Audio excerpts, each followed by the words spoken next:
हर दिमाग में अनगिनत ख्याल घूमते रहते हैं। कुछ दिमाग खुश होते हैं, कुछ संतुष्ट, कुछ नाराज, तो कुछ गुस्सैल।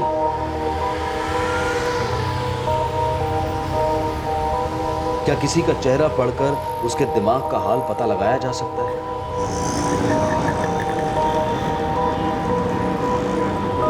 किसी के इरादे क्या हैं, वो अगले पल में क्या करने वाला है, क्या ये कोई आसानी से पहचान सकता है? कोई क्या देख रहा है, क्या समझ रहा है, क्या होगी उसकी प्रतिक्रिया, ये कभी जाना जा सकता है?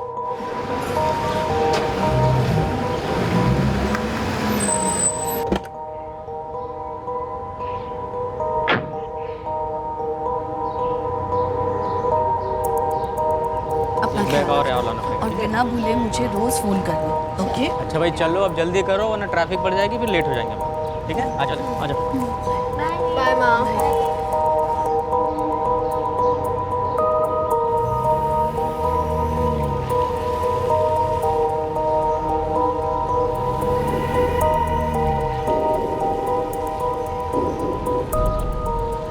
उस साधारण से चेहरे के दिमाग में क्या ख्याल चल रहे थे, क्या इरादा था उसका, कितनी नफरत, कितना लालच था उसके अंदर, कोई अनुमान नहीं लगा सकता था।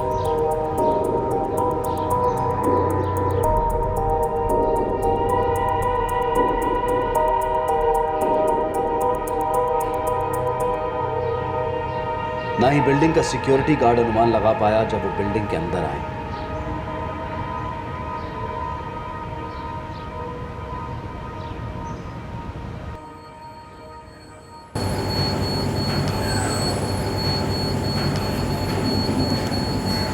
किसी को कोई भनक नहीं लगी जब उन्होंने दरवाजे पर दस्तक दी।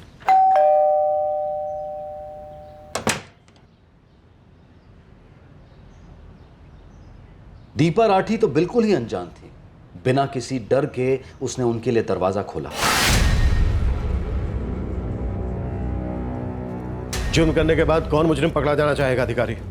बहुत दूर भागने की कोशिश करेंगे। देखते हैं कितनी दूर भागते हैं। लाखों लोगों के बीच कहां छुपेंगे, कैसे छुपेंगे? हम भी उनका साया बनकर उन्हें उनकी असली जगह पहुंचाएंगे, सलाखों के पीछे।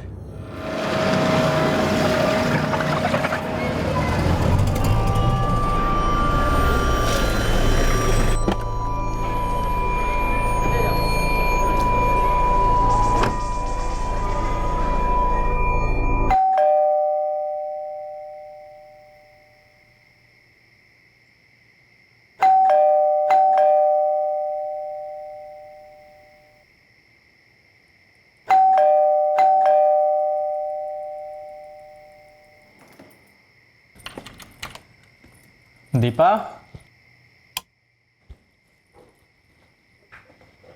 पूरा घर अंधेरा किया हुआ।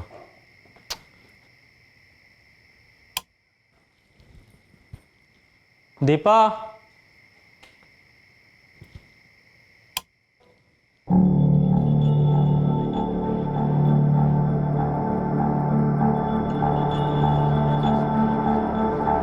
दीपा,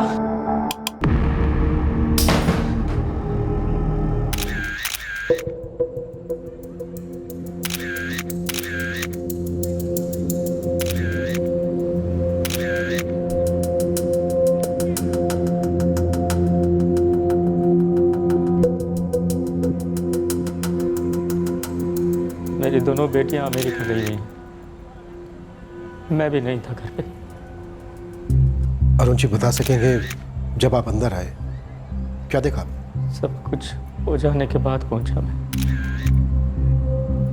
सब खत्म हो गया। कहां से आ रहे थे आप? मेरा ज्वेलरी का शोरूम है पास में ही। हर रोज की तरह आज भी आया। किसी ने दरवाजा नहीं खोला तो अपनी चाबी लगा के खोला। अंधेरा था चारों तरफ। मैं आवाज लगाते हुए अंदर बेडरूम में गया। सर, घर पूरी तरह से तहस नहस कर दिया गया। अरुण राठी का ज्वेलरी का शोरूम है। घर में काफी ज्वेलरी रखी होगी। अब क्या क्या गया है ये तो हमें अरुण राठी ही बता पाएंगे।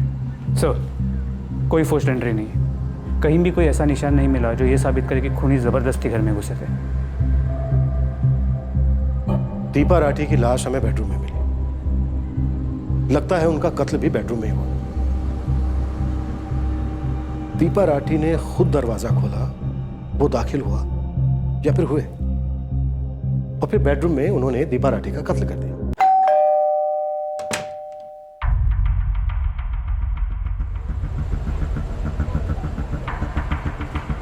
साहब मेरी ड्यूटी शाम 6 बजे की थी। जब से मैं आया मैंने किसी को भी राठी साहब के घर जाते हुए नहीं देखा। शाम 6 बजे से पहले भी राठी साहब के घर किसी की एंट्री नहीं दिखाई दी। ऐसा क्यों? अगर तुम शाम के 6 बजे ड्यूटी पर आए तो दिन में ड्यूटी किसकी थी? साहब मेरे से पहले विश्वास पारखी की ड्यूटी थी।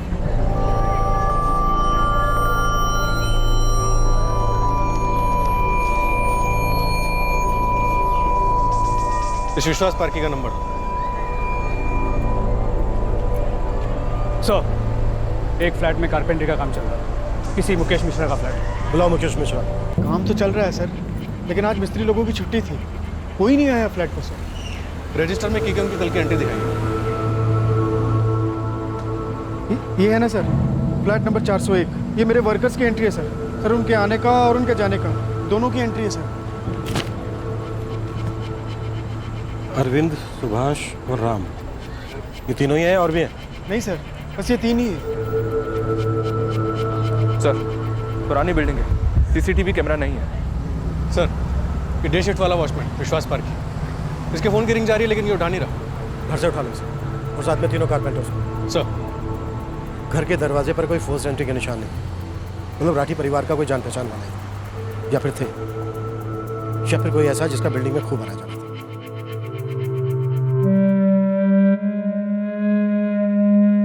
हाँ बेटा, जो भी पहली फ्लाइट मिले पकड़ के चले आओ। हाँ ठीक है, तुम मेरी चिंता मत करो, मैं अपना ध्यान रख लूंगा। अरुण जी, ऐसा कौन हो सकता है जो आपकी गैर हाजिरी में आपके घर आ सकता है और आपकी पत्नी उसको अंदर आने दे सकती है? देखिए, आपके घर के मेन दरवाजे पर फोर्स्ड एंट्री के कोई निशान नहीं। इसका मतलब यह है वो जो भी था, आपकी पत्नी उसे जानती थी, उन्होंने दरवाजा खोला और उसे अंदर आने दिया।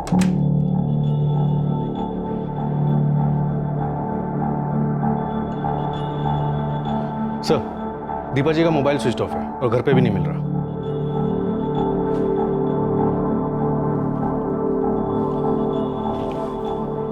कुछ समझ में नहीं आ रहा है मुझे, कुछ सोच भी नहीं पा रहा हूं। मुझे विश्वास ही नहीं हो रहा है कि मेरी बीवी दीपा अब नहीं रही।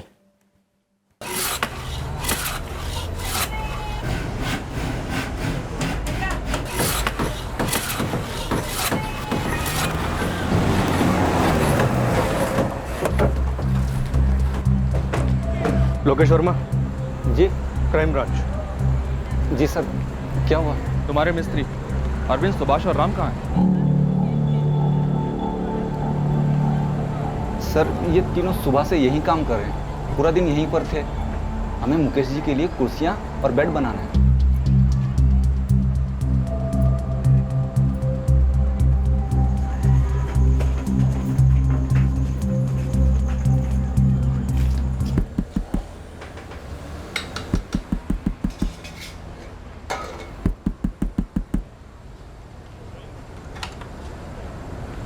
विश्वास पार्की। हाँ मैं ही हूँ। Crime branch. फोन क्यों नहीं उठा रहे बे?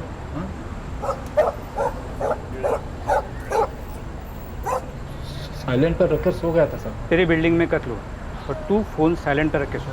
कत्ल? क्या बोल रहे हैं सर? किसका? विश्वास पार्की। अरुण राठी के फ्लैट में कोई गया और उस आदमी की एंट्री तेरे रजिस्टर में नहीं। उसने वहां दीपा राठी का कत्ल किया, उनका घर लूटा, और वो आदमी तू है। नहीं साहब, मैंने तो नहीं तो तेरा कोई दोस्त होगा जिसको तूने बिल्डिंग में आने दिया, ये कांड करने दिया, फिर तेरी ड्यूटी बदली और प्रकाश आ गया ड्यूटी पर। साहब मैं बहुत छोटा मामूली आदमी हूँ, ईमानदारी से अपनी ड्यूटी करके पेट पालता हूँ, फिर मैं क्यों खून करूँगा? खून तो हुआ है पार्की, घर भी लूटा गया। तूने नहीं किया, तेरे किसी दोस्त ने नहीं किया, तो फिर वो आदमी कौन था जिसको तूने रजिस्टर में बिना एंट्री किए राठी के एक फ्लैट में जाने दिया? हाँ साहब, वो रूपेश तोमर आया था दोपहर के 2:30 बजे के आसपास।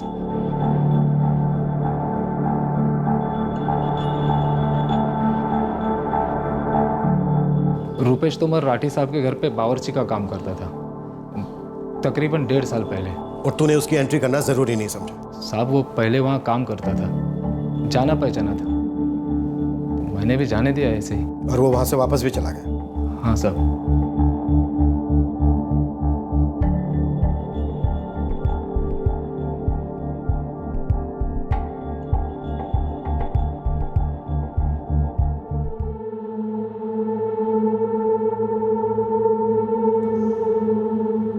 पारखे, कहीं ऐसा तो नहीं है कि तू हमें कोई मनगढ़ंत कहानी सुना रहा है? गरीब हूँ, पागल नहीं हूँ जो आपसे झूठ बोलूँगा, वो भी खून के केस में।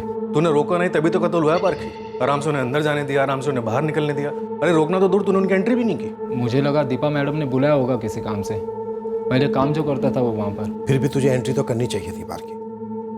अगर तूने एंट्री नहीं की तो कम से कम एक बार दीपा जी को बता तो देता, उनसे पूछ तो लेता। गलती तो हो गई मुझसे, लेकिन मैंने सपने में भी नहीं सोचा था कि रूपेश ऐसा कुछ कर देगा। कसम से साहब, मुझे इस बारे में बिल्कुल पता नहीं था।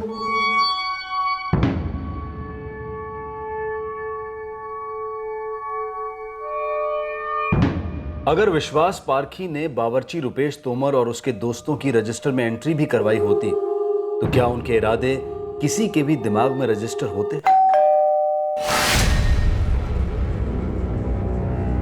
जब दीपा राठी ने दरवाजा खोला तब वो भी रुपेश के इरादे समझ नहीं पाई। दीपा की लाश बेडरूम में मिली, वो अंदर आए तब भी दीपा को उनके इरादों के बारे में कोई भनक नहीं थी। हम ये नहीं कह रहे कि जुर्म रोका जा सकता था, पर अगर सोचा जाए तो क्या उन लोगों को राठी परिवार के फ्लैट में जाने से रोका जा सकता था? क्या ऐसा हो सकता था कि उनके लिए दरवाजा ही ना खोला जाता? क्या अतीत की दस्तक सुनी जानी चाहिए थी? वो अतीत जो समय की धुंध में इतना ओझल हो गया था कि पीड़ित का पति अरुण राठी ये समझ ही नहीं पा रहा था कि उस घर का एक पुराना बावर्ची घर में क्यों लौटा। लेकिन उसे तो हमने 1.5 साल पहले निकाल दिया था नौकरी से, फिर वो लौटा क्यों?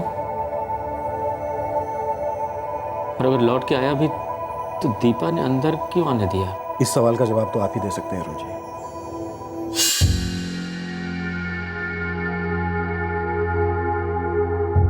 कुल मिलाकर आपके घर से 3 करोड़ के जेवर, 6 लाख रुपए कैश और 5 कीमती घड़ियां चुराई गई। रुपेश तोमर के साथ 2 लोग और थे। रुपेश आपके घर के चप्पे चप्पे से वाकिफ था। आपकी पत्नी घर पर अकेली थी, आपकी दोनों बेटियां भी बाहर थी। रुपेश ने हाल ही में कभी आपसे कांटेक्ट किया था? कभी नहीं किया। जब तक हमारे यहाँ काम कर रहा था हमेशा चिढ़ा चिढ़ा रहता था, छोटी छोटी बात पे गुस्सा हो जाता था। कितने साल काम किया रुपेश ने आपके लिए? मुश्किल से कोई 8-1 महीने काम किया होगा। फिर मुझे ही लगा कि नहीं, बस बहुत हो गया। देखो रुपेश, अगर तुमको नहीं जम रहा है तो छोड़ के चले जाओ। पहले मेरा हिसाब कर दो, उसके बाद 1 सेकंड भी नहीं रुकूंगा यहाँ। किस बात का हिसाब? तुमने कितनी बार हमसे पैसे एडवांस लिए हैं? वो पैसे हमने कभी वापस मांगे? तुम अपने आप से हिसाब करके बताओगे? एडवांस की बात ही ना करो आप। क्यों ना करे? एडवांस पैसा नहीं होता क्या? हफ्ते में 2 दिन पार्टी, हर दूसरे दिन मेहमान, इतने लोगों का खाना बनाया, उसके कभी पैसे मांगे मैंने आपसे? महीने में कितनी बार जब हम घर पे नहीं होते, तुम्हें किसी का खाना नहीं बनाना पड़ता, तब हमने तुम्हारे पैसे काटे क्या? मैडम जी, ये कोई बात नहीं हुई। महीने का पूरा पगार लेकर ही जाऊंगा। ए रुपेश, बहुत हो गया तुम्हारा। हाँ, अभी कभी निकलो यहाँ से, नहीं तो सिक्योरिटी बुलाना पड़ेगा। चल जाओ जाओ। बदला? लेकिन 1.5 साल बाद कोई बदला लेने क्यों आएगा इंस्पेक्टर साहब? वो भी इस तरह? दीपा को मार के क्या मिला उसे? क्यों किया उसने ऐसा? रुपेश का कॉन्टैक्ट नंबर है आपके पास? दीपा ही फोन करती थी उससे। मैं चेक करता हूँ, शायद मेरे पास हो। नहीं है। और दीपा जी का फोन गायब है। ये आया कहां से था आपके पास? मेरा एक दोस्त है हरीश, उसी ने भेजा था। हरीश का नंबर है मेरे पास। रुपेश की एक फोटो भी चाहिए हमें। रुपेश की फोटो? जी। वो तो कभी ली नहीं। हरीश का नंबर? हाँ, ये हाँ जी, मैंने ही अरुण को रुपेश तोमर का नंबर दिया था। क्या अरुण ने मुझसे कहा था कि उसे एक अच्छे कुक की तलाश थी। आप करते क्या हैं ऋषि? मैं स्टॉक मार्केट में ब्रोकर हूँ। रुपेश का नंबर आपके पास कहाँ से आया? मेरे घर पर एक मोंटू चौहान नाम का कुक काम किया करता था, जो 2009 में काम छोड़कर चला गया था। फिर एक दिन अचानक मोंटू मुझे हमारी सोसाइटी में मिल गया। अरे मोंटू, इधर आ। अरे नमस्ते साहब। नमस्ते। तो अभी भी यही है? इस बिल्डिंग से तो अपना नाता जुड़ा है। फिलहाल मेहता साहब के यहाँ काम करता हूँ। अच्छा, मेरे एक दोस्त को भी महाराज की ज़रूरत है, तू उधर जाएगा? नहीं साहब, मैं मेहता साहब की नौकरी नहीं छोड़ सकता, लेकिन मेरा एक दोस्त है रुपेश, वो बहुत अच्छा खाना बनाता है और फिलहाल नौकरी भी ढूंढ रहा है सर। मेरा दोस्त विक्रोली में रहता है, वो उधर जाएगा क्या? हम लोग राजस्थान का गाँव छोड़कर यहाँ काम करने के लिए आए। अब यहाँ आकर क्या विक्रोली और क्या अंधेरी, एक ही तो बात है। मुझे उसका नंबर देना। एक मिनट। ये रुपेश तोमर का नंबर, ये अभी ऑन होगा कि नहीं ये मुझे नहीं पता। मोंटू चौहान का नंबर भी दीजिएगा, क्योंकि अगर ये रुपेश का नंबर है भी तो इस वक्त बंद होगा। ये मोंटू चौहान का नंबर।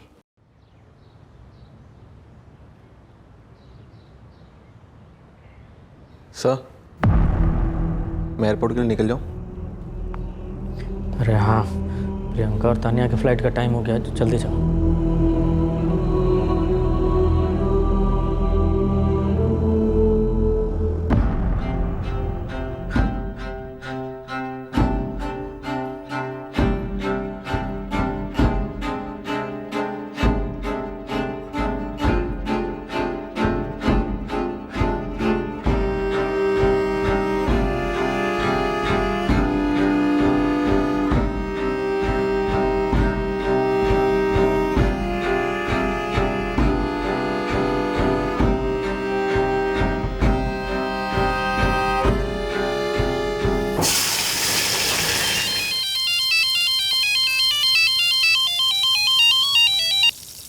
हेलो, मोंटू चौहान।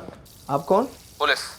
रुपेश तोमर को जानते हो? जानता हूँ, मतलब दोस्ती नहीं है, जानता था कभी। हम उसे ढूंढ रहे हैं और इस बारे में हमें तुमसे बात करनी है।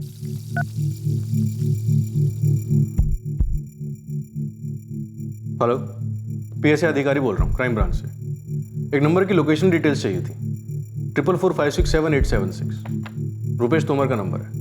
मर्डर केस है, एकदम अर्जेंट। सर, घर के एल्बम चेक की मैंने, उसमें एक फोटो में है रुपेश।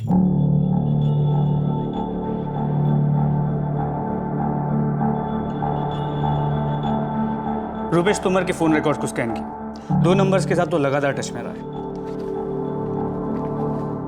मर्डर और लूट के टाइम पे रुपेश के साथ 2 लोग थे। जिन 2 लोगों के साथ वो लगातार टच में था वो ललित सिंह और पंकज सोलंकी। सर, दोनों के नंबर बंद आ रहे हैं और ये ललित सिंह और पंकज सोलंकी दोनों के नंबर राजस्थान के, जैसे इस रुपेश तोमर का नंबर है। स्विच ऑफ होने से पहले तक की तीनों की लोकेशन टैप करते हैं। मैं इस रुपेश तोमर से ऐसे ही टकरा गया था। अच्छा, ऐसे ही?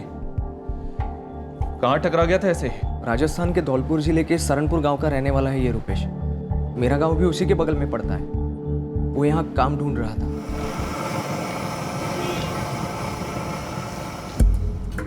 मेरा काम तो यहाँ मलाड में है, एक घर में।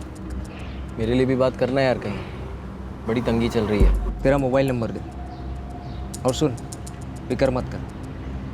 यहाँ बम्बई में सांस लेने के लिए हवा मिले ना मिले, नौकरी मिल जाती है। इस समय कहाँ है वो? मुझे कैसे मालूम होगा साहब कि इस वक्त वो कहाँ है? उस एक दिन के बाद मैं इतने सालों में उससे कभी नहीं मिला। पक्का? मैं सच कहता हूँ, रुपेश तोमर के बारे में मुझे ज़्यादा कुछ नहीं मालूम। मुझे तो लगा भी नहीं था कि वो ऐसा निकलेगा। शक्ल से तो काफ़ी भला लगता था साहब। लेकिन शक्ल अकल पे चढ़ा हुआ एक मुखौटा होती है जो हम सब पहनते हैं। यही है रुपेश। और ये कौन है अरुण जी? इसको नहीं जानता हूँ। आपके घर पे नौकर है अरुण जी, और आप इसे नहीं जानते? नहीं, क्या होता जब ज़्यादा गेस्ट आते हैं कभी, तो रुपेश किसी को बाहर से ले आता है उस दिन के लिए। मुझे लगता है शायद उसी में से कोई होगा, ये उसका हेल्पर। साहब, यही रुपेश तोमर है, और उस दिन जो उसके साथ 2 आदमी थे उनमें से एक ये था साहब, नाम नहीं मालूम। पारखी, ध्यान से अच्छे से देख। रुपेश के साथ जो 2 लोग थे उनमें से एक यही था। साहब, यही वो दूसरा आदमी है।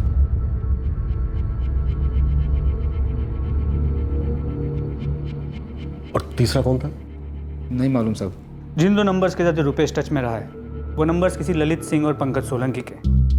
हमारे 3 सस्पेक्ट्स हैं। ये रुपेश तोमर जिसे हम जानते हैं, और ये जिसे हम शक्ल से पहचानते हैं। ये ललित या पंकज हो सकता है, और वो जो दूसरा नंबर है वो हमारे तीसरे सस्पेक्ट का हो सकता है। और ये जो है ये भी अरुण राठी के घर से अच्छी तरह से वाकिफ था। ये बात अलग है कि अरुण राठी नहीं जानते कि ये कौन है। सर ये है रुपेश तोमर, ललित सिंह और पंकज सोलंकी के फ़ोन रिकॉर्ड्स।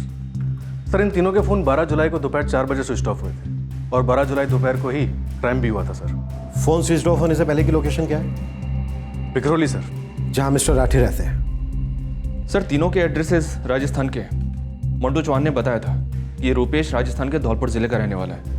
गांव का नाम सहारनपुर है। सर बाकी दोनों के एड्रेसेस भी सेम है, जिला धौलपुर, गांव सहारनपुर। सर ये ललित और पंकज के फोटोग्राफ्स हमें उनके सिम कार्ड फॉर्म से मिल जाएंगे।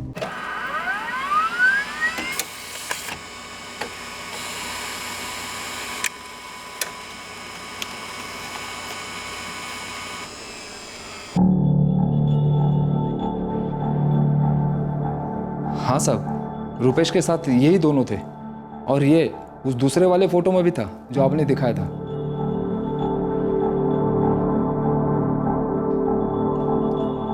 रुपेश तोमर, ललित सिंह, पंकज सोलंकी,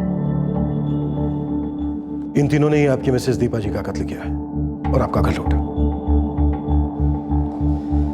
इस बात की पूरी संभावना है कि इन लोगों को पहले से मालूम था कि दीपा जी इनको अकेली मिलेंगे। दीपा जी की तरफ से किसी तरह की कोई झड़प नहीं हुई है। सरप्राइज अटैक हुआ होगा। विक्टिम ने एक्सपेक्ट भी नहीं किया होगा कि ऐसा कुछ हो सकता है। चांसेस हैं कि उन तीनों के पास हथियार थे, छुरे। रुपेश, रुपेश ये क्या कर रहे हो? ये क्या कर रहे हो तुम? एक बात समझ में नहीं आ रही है, दीपा ने दरवाजा खोला ही क्यों? दीपा जी को उनके इरादों के बारे में मालूम नहीं होगा, फिर भी दीपा जी को उनको घर के अंदर नहीं लेना चाहिए था। लेकिन 1.5 साल बाद क्यों लौटा? पैसों की खुशबू सालों तक रहती है अरुण जी। उन 8 महीनों में जब वो आपके यहाँ काम कर रहा था, उसने सब कुछ देखा होगा। क्या कहाँ पर रहता है, क्या आता है, क्या जाता है, कैश, जेवर, कीमती चीजें। तो आपका मतलब है उनकी प्लानिंग तब से चल रही थी? पॉसिबिलिटी तो है। जब हम उन तीनों को धर लेंगे तो पूरी तस्वीर सामने आ जाएगी। क्या हुआ, कैसे हुआ, उनके इरादे, उनकी प्लानिंग, लूट के साथ उन्होंने क्या किया। जोशी, कदम, तुम दोनों राजस्थान के लिए रवाना हो जाओ तुरंत। अपने साथ बेस्ट टीम लेकर जाओ। सर। अधिकारी, इन तीनों के साथ किसी का कोई दूर दूर का भी रिश्ता हो, दोस्ती का, दुश्मनी का, सबको अंदर लो। सर।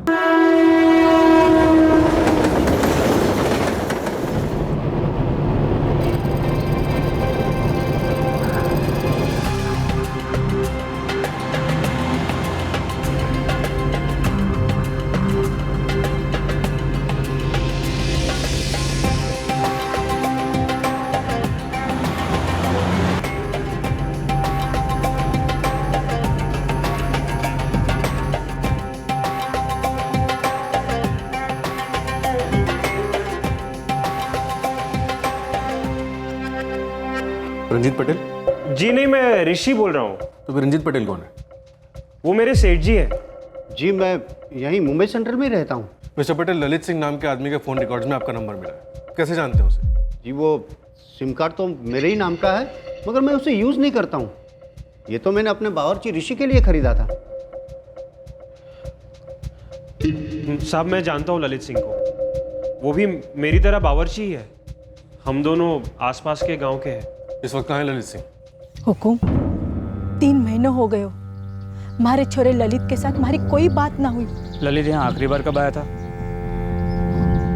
उसे तो बहुत वक्त हो गए। साहब जी, ये हमारे बेटे पंकज की बिंदड़ी, हमारी तो छोड़ो, उसने कई दिनों से इससे भी बात नहीं करी। कितने दिनों से बात नहीं करी बेटा पंकज ने? 7 महीने से। नेहा जी आपका पति और ओम प्रकाश जी आपका बेटा पंकज सोलंकी कत्ल के केस में वांटेड है। देखिए ओम प्रकाश जी, आप लोग इस बात को बहुत अच्छी तरह से समझ लीजिए। पंकज हम पुलिस वालों को जितना भगाएगा हम उसे उतना तड़पाएंगे। और ये बात मैं आपसे भी कह रहा हूँ, हमसे कुछ भी मत छिपाइए, कुछ भी। हमारे छोरे ललित को हमारी कोई फिक्र ना है। उसकी माई जिए या मरे, उसको कोई लेनो देनो नहीं है। और अब आप बोल रहे हो कि उसने किसी का खून किया? खून के साथ साथ ढेर सारे पैसे और जेवर भी लूटे। क्या? तो अगर वो आपको कहीं मिलता है या उससे बात होती हमें ज़रूर बताइए, उसी में सबकी भलाई होगी। साहब ललित को जानता हूं, मगर ये पंकज और रुपेश कौन है पता नहीं साहब। ललित है कहाँ इस वक्त? पता नहीं साहब, फोन पे ही बात होती है। क्यों, मिलते नहीं थे? महीनों से नहीं मिले साहब।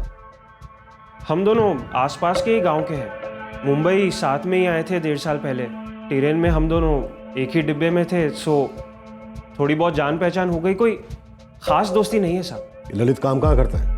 थाने में किसी आशीष गुप्ता के यहाँ काम करता है, मेरी तरह खाना बनाता है वहाँ पे। इस आशीष गुप्ता के घर का पता है तुम्हारे पास? नहीं साहब, पता तो नहीं मालूम, मगर मैं आपको ले जा सकता हूँ। मैं एक बार ललित से मिलने गया था वहाँ पे। हुकुम, रुपेश 4 महीने पहले आया था, जब उसकी बिन्नी शिल्पा की तबीयत खराब थी। शिल्पा जी, आपके पति रुपेश ने मुंबई में एक अकेली औरत को जान से मार दिया और फिर उसका घर लूट लिया अपने 2 दोस्तों के साथ। मारे से तो उन्होंने 4 महीने से बात तक नहीं की है फोन पे। हुकुम, मोरो रुपेश ऐसा नहीं है। लेकिन जिस औरत का उसने खून किया, पहले वो वही काम किया करता था। फिर तनख्वाह को लेकर वहाँ मालिकों से झगड़ा हुआ और उसे काम से निकाल दिया। ये करीब 1.5 साल पहले की बात है। उसके बाद वो कहाँ काम कर रहा था? मारे को कुछ नहीं पता हुकुम। 1.5 साल में 3-4 बार गाँव आया। अब उसकी बिन्नी पेट से, इसलिए 4 महीने पहले चेहरा दिखाया। उसे देखे बिना ही हमने उसका असली चेहरा देख लिया, काफ़ी भयंकर। तो उस चेहरे को छुपाने की कोशिश ना करें। वैसे भी जिंदगी मुश्किल में है, उसे और बदतर ना करें।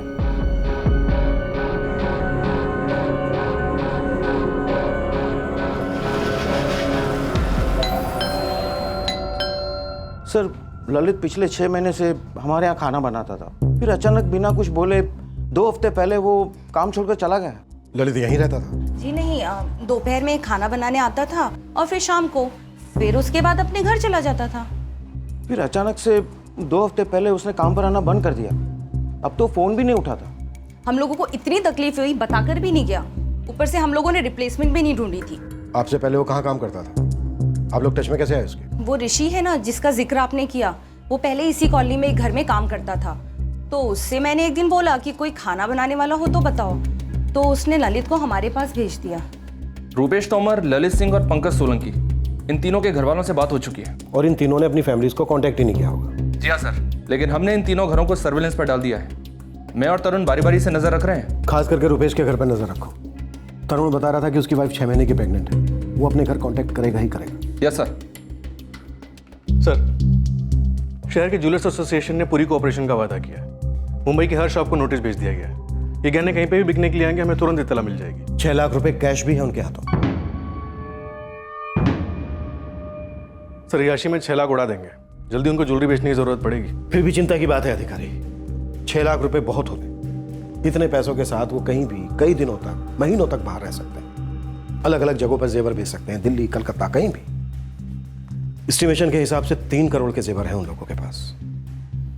मैं क्या कह रहा हूं समझ रहे हो ना अधिकारी? समझ रहा हूं सर। इन लोगों का फोन अभी भी स्विच ऑफ है, वरना ट्रेस कर लेते। कोई लीड भी नहीं मिल रही। लीड मिलेगी अधिकारी, जरूर मिलेगी। बस हमें खोदते रहना पड़ेगा। अपने सारे खबरी नेटवर्क को स्पेशल ड्यूटी पर लगा दो। सारी कुक सप्लाइंग एजेंसी को कांटेक्ट करो। बेशक उन्होंने अपने मोबाइल फोन स्विच ऑफ किए हैं, लेकिन हमें 24 घंटे ऑन रहना है। अब हमारा बस एक ही मकसद है, दीपा राठी के कातिलों को उनकी सही जगह पर पहुंचाना।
दो बार पंकज सोलंकी से मिला हूँ। वो भी मेरे जैसे खाना बनाता है घरों में। किसके यहाँ खाना बनाता है वो चैम्बूर में अनिल देसाई जी हैं। पंकज वहीं खाना बनाता है और वहीं रहता भी है।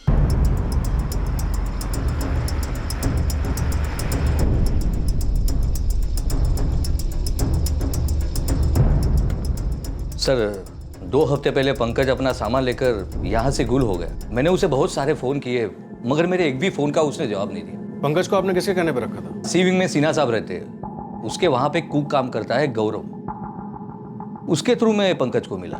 सच बोल रहा हूँ साहब, मुझे नहीं मालूम कहाँ गया पंकज। मैंने तो उसे कई बार फ़ोन ट्राई किया, फिर अनिल जी को सामने से बोला नहीं लौटेगा शायद। तो इस वक्त कहाँ है पंकज? ये कहाँ हो सकता है? मुझे नहीं मालूम साहब, वो मेरे ही गांव का है, राजस्थान का। पता है हमें, लेकिन वो राजस्थान में अपने गांव अभी तक पहुंचा नहीं है। हमें सर्विलेंस बिल्कुल भी ढीली नहीं होने देनी है। टीम्स बदलते रहो। हो सकता है उनको शक हो गया हो हमारे बार बार उन्हीं लोगों को देखते हुए, और हो सकता है उन तीनों की फैमिलीज को किसी ने इन्फॉर्म कर दिया हो और उन तीनों की फैमिलीज ने हमारे टारगेट्स को। हमें पीछे नहीं हटना है, बिल्कुल भी नहीं। जी सर, नहीं हटाएंगे। 3 दिनों में टीम चेंज करेंगे। वैसे यहाँ के सबसे माहिर खबरियों को काम पर लगा दिया हमने सर। पूरे जिले में लुकआउट ऑर्डर है, रेलवे स्टेशन, बस स्टॉप, हर जगह। गुड, प्रेशर बनाए रखो। 1 सेकंड की भी चूक नहीं होनी चाहिए मनोज। क्लियर? सर इस गौरव से तो कुछ भी हाथ नहीं लगा। राजस्थान से भी कोई पॉजिटिव लीड नहीं अधिकारी। कहाँ गायब हो गए थे? सर अभी तक 116 बावर्चियों से पूछताछ की, 9 प्लेसमेंट एजेंसीज को टैप किया। पूरा का पूरा खबरी नेटवर्क डबल टिप के वादे पे काम कर रहा है। हमारी तलाश को 4 हफ्ते हो चुके हैं लेकिन कुछ भी हाथ नहीं लगा। 3 छोटे मोटे क्रिमिनल्स ऐसे जिनका कोई पिछला क्रिमिनल रिकॉर्ड नहीं, उनके लिए मुंबई छिपने के लिए बहुत बड़ी जगह है। 2 करोड़ से ज्यादा की आबादी है अधिकारी। सर अगर उन्होंने मुंबई छोड़ दिया हुआ तो? अब तो और मुश्किल हो। इतना अच्छा सर्विलेंस सिस्टम है रेलवे स्टेशन पर, चेक नाका पर, बस स्टेशन पर, हर जगह, लेकिन फिर भी वो कहीं ना कहीं छिप सकते हैं। ज्वेलरी बेचे जाने की भी कोई खबर नहीं है सर। हमारे रडार से बाहर बेची गई होगी। तब तो हमें अपना रडार और दूर तक फैलाना होगा अधिकारी। 3 लोग आते हैं, एक अकेली औरत की निर्दयता के साथ हत्या करते हैं, उसका घर लूटते हैं और फिर हवा हो जाते हैं। ये सही है कि लोगों के दिमाग में क्या पनप रहा होता है ये किसी को नहीं पता, लेकिन अधिकारी इस वक्त हमारी नाक के नीचे एक संगीन इरादा सफल हुआ है। हमें पता है क्रिमिनल्स को, फिर भी वो फरार। अधिकारी, हमें अपनी तलाश हर दिन हर घंटे और मजबूती से बढ़ानी है, और आई एम श्योर हमारी ये तलाश अपनी मंजिल तक पहुंचेगी जरूर। जुर्म और मुजरिम कानून से ऐसे तो नहीं बच सकते। तीनों संदिग्ध फरार थे और 1 महीने की कड़ी से कड़ी तलाश के बावजूद उनका साया तक नजर नहीं आ रहा था। क्या ये तीनों कभी पकड़े जाएंगे या फिर ये तीनों किसी ऐसी जगह छुपे हुए थे जहां पर कानून के लंबे हाथ भी छोटे पड़ जाते? इन तीनों मुजरिमों के पास सबसे शक्तिशाली और खतरनाक हथियार था, पैसा। पैसा सिर्फ हथियार नहीं बल्कि वो मास्टर चाबी है जो न जाने कितने दरवाजे खोल सकता है और हमेशा के लिए बंद भी कर सकता है। पर क्राइम ब्रांच इनके पीछे हाथ धोकर पड़ गई थी। इन तीनों आरोपियों से संबंधित हर किसी से पूछताछ की जा रही थी, लेकिन पुलिस इन तीनों क्रिमिनल्स की तरफ 1 इंच भी आगे नहीं बढ़ पाई थी। इन तीनों का कोई क्रिमिनल रिकॉर्ड नहीं था। ये तीनों आम लोग थे, नौकरी की तलाश में मुंबई आए युवक थे जो गांव में अपने परिवार वालों को पैसा भेजना चाहते थे। लोगों के घरों में खाना बनाकर पैसा कमा रहे थे और फिर ये तीनों इतना संगीन जुर्म कर बैठे। पुलिस ने उनके अतीत का हर पन्ना फाड़ लिया था, लेकिन उनके वर्तमान का एक भी वाक्य, एक भी शब्द ना तो नजर आ रहा था और ना ही सुनाई दे रहा था। लेकिन पुलिस की नजरें करीबी भविष्य पर टिकी थीं, जहां उन्हें ये तीनों सलाखों के पीछे नजर आ रहे थे और इस लक्ष्य को पूरा करने के लिए वो अपनी पूरी ताकत जुटा रहे थे। क्या क्राइम ब्रांच की टीम आखिरकार सफल हो पाई? खूनी और लुटेरे रुपेश तोमर, ललित सिंह और पंकज सोलंकी की तलाश की कहानी को हम अंजाम देंगे इस केस के दूसरे और आखिरी भाग में। आपसे फिर मुलाकात होगी क्राइम पेट्रोल सतर्क में। तब तक अपना ख्याल रखें, सुरक्षित रहें, स्वस्थ रहें और याद रखें, असफलता सिर्फ एक पड़ाव है, जीवन का अंत नहीं। हर रात की सुबह होती है। सही वक्त, सही कदम, सतर्क रहें। जय हिंद।